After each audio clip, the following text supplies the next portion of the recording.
नमस्कार।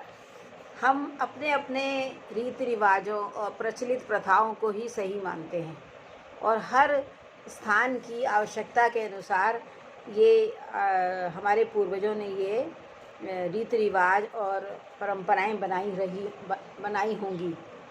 उसका मैं आपको एक कहानी के कथा के द्वारा उदाहरण देती हूँ। मेरी जो आज की कथा है, मैं अरुण प्रभा पंत बोल रही हूँ और मेरी स्वरचित रचना समंदर का देवता। ये कथा जो है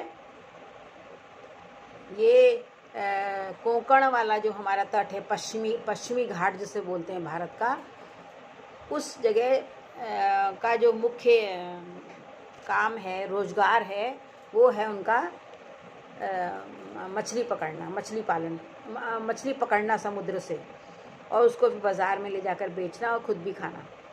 तो यही उनके आजीविका का साधन है।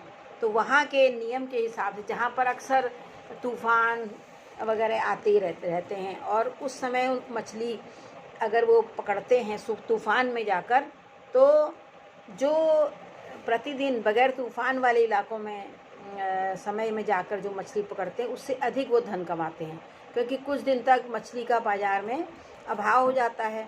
और मछली जो है एक ऐसी चीज़ है जो जिस समय ये रीति रिवाज बने थे, उस समय आजकल की तरह ये जो कोल्ड स्टोरेज वगैरह नहीं हुआ करते थे। तो इसलिए कुछ ऐसी प्रथाएं बनी हुई थी कि जो जितने जीवट होकर समुद्र से मछली पकड़ेगा वो उतना सेठ हो जाएगा। ये लोग सेठ को शेठ बोलते हैं, कुछ शब्द हैं इसमें। और इन लोगों की जो मछुआरों की बस्ती का जो नाम है वो थोड़े अंतर देखिएगा इसमें। मैंने पूरी कोशिश की है कि उस समय वहाँ के लोगों के हिसाब से इसको मैं ढाल सकूं। वहाँ के कुछ ऐसे रिवाज, ऐसी परंपराएं हैं जो उन लोगों के लिए संभवतः, जहाँ अक्सर लोग काल कवलित हो जाते हैं, समुद्र में समा जाते हैं, और वो फिर अगर वो प्रथाएं ना हो तो बहुत से लोग, बहुत सी औरतें, बहुत से बच्चे अनाथ हो जाएं। तो ऐसा ना हो, ऐसे करके संभवतः वहाँ के लोगों ने ये प्रथाएं बनाई हैं।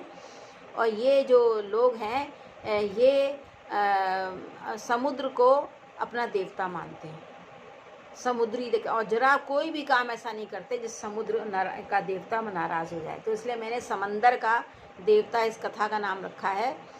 और इसमें जो इसमें जो पात्र हैं, बहुत से पात्र हैं मछुआरे, तो उनके नाम आप ध्यान से सुनिएगा। ब्यालू, रूपर, बिलास, चैना, इस टाइप के नाम हैं। रूपर जैसे, अब मैं कथा शुरू करती हूँ। ये मैंने आपको भूमिका बताई है।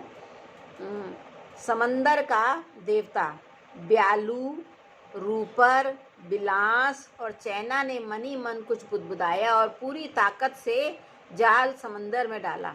कुछ उनका मंत्र होगा जिसे वह जाले विणप कह रहे थे। क्या कह रहे थे? जाले विणप। वो जाल जो समुद्र में डाला जाता है उसको कहा जाता है। आज ही वह 3 बजे तक मछली पकड़ सकते थे। अगले 3 दिन समंदर में तूफान का बोलबाला रहेगा और हम जाल नहीं डाल पाएंगे। हालांकि अगले कुछ दिनों में ब्यालू की बेटी का लगन है। लगन मतलब विवाह।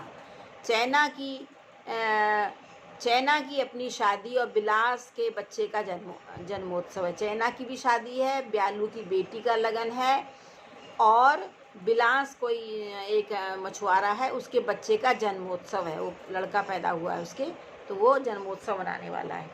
अरे रूपर की बहन को हम कैसे भूल गए, उसका लगन भी तो है। तो इस तरह से सभी का यहाँ कुछ न कुछ उत्सव हैं।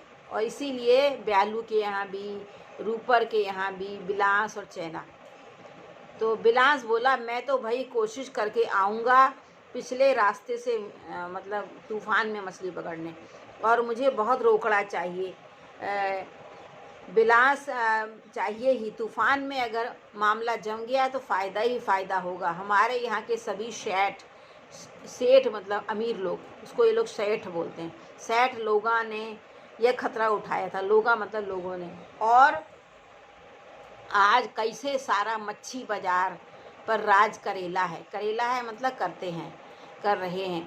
ऐसे समंदर देवता हमें शेठ नहीं बनाएंगे। मतलब समुंदर देवता तभी शेठ बनाएंगे जब हम समंदर में तूफ़ानी समय में समंदर में जाल डालेंगे और मछली पकड़ेंगे। तूफ़ानों से तो जूझना पड़ेगा। चैना बोला, काकू मैं भी आएगा तुम्हारे साथ। शायद उसका भतीजा है। ये लोग आपस में इस तरह रिश्तेदारी भी होती है इन लोग की, और लोग रिश्ते में, जैसे हम लोग नहीं कहते अंकल आंटी आजकल कहने लगे, वैसे ये लोग कह रहा काकू, काकू मतलब चाचा, हम भी तुम्हारे साथ आएगा। अब रूपर और ब्यालू एक दूसरे को देखने लगे और बोले हम भी।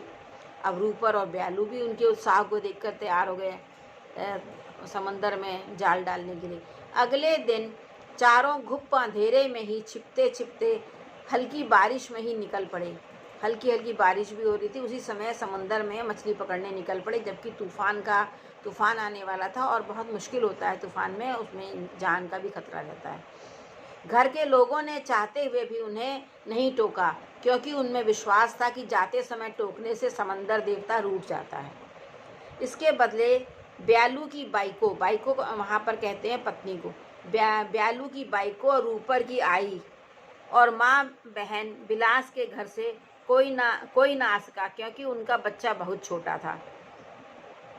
सभी नियत समय पर हल्की बारिश में समंदर में जाल फेंकने अपनी छोटी नाव से गए, और उसमें सिर्फ चैना बचा और उसे उस मछुआरे समाज के रिवाज के मुताबिक अपनी पसंद का लगन नहीं कर सकता था। उसे तो उस तूफ़ान में मरे बिलास की विधवा से ही शादी करके बच्चे को ही अपनाना था। बिलास की विधवा से ही शादी करके बच्चे को अपनाना था। अतः चैना का विवाह भी हुआ और बिलास के बच्चे का जन्मोत्सव भी मना, पर जैसे जिसके द्वारा मनना था बस वैसे न मन सका। और जिससे चैना का लगन होना था उससे रैकू ने लगन किया, क्योंकि अपने समूह में वह चैना की होने वाली बाइको तीना ही बची थी। इधर कम उम्र के चैना को 2 बच्चों की अपने से अधिक उम्र की बाइको मिली, पत्नी मिली मतलब, और तीना जो चैना की बाइको बनती उसे उम्र दराज रेकू मिला।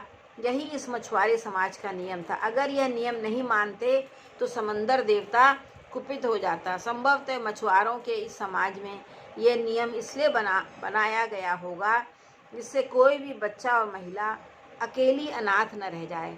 समंदर के देवता के कुपित होने की बात भी इसीलिए थोपी गई होगी जिससे इस डर के मारे सभी स्त्री पुरुष इस रिवाज को अपना सकें, उसे छोड़े ना। इस प्रकार से आवश्यकता अनुसार सब परंपराएं और रिवाज जो हैं जो बनाए जाते हैं बनते हैं।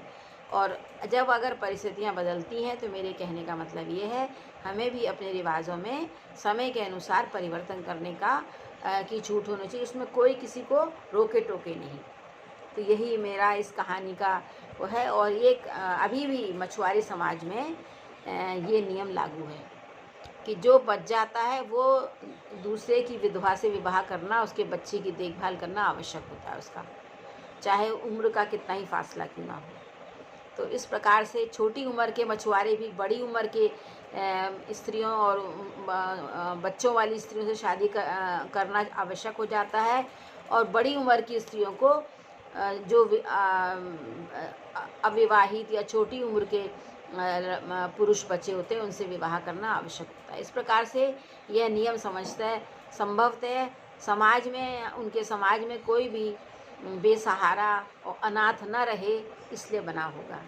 ये मैंने बहुत पहले एक पुस्तक में एक प्रथा पढ़ी थी, बहुत सी प्रथाएं पढ़ी थी, प्रथाओं का पूरा लेखा जोखा था उसमें हर इलाके में।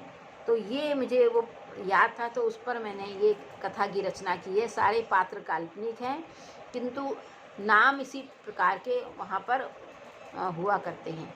ये आप सुनिए और समझिए और बताइएगा कैसी लगी मेरी ये कथा। और कृपा करके यदि आपको मेरा ये चैनल कथाओं का झुरमुट पसंद अच्छा लग रहा है तो फिर भी, और अगर नहीं भी लग रहा है तो भी आप इसको ज़रूर सुनिए। और अगर अच्छा लग रहा है तो उसको लाइक, शेयर और सब्सक्राइब करिए, लोगों से इसका जिक्र करिए। मैं प्रतिदिन मेहनत करके आपके समक्ष बगैर किसी की सहायता के अपने सीमित संसाधनों में इस प्रकार के वीडियो बना के प्रेषित करती हूँ। इनका आप मान रखेंगे ऐसे मुझे पूर्ण विश्वास है। नमस्कार।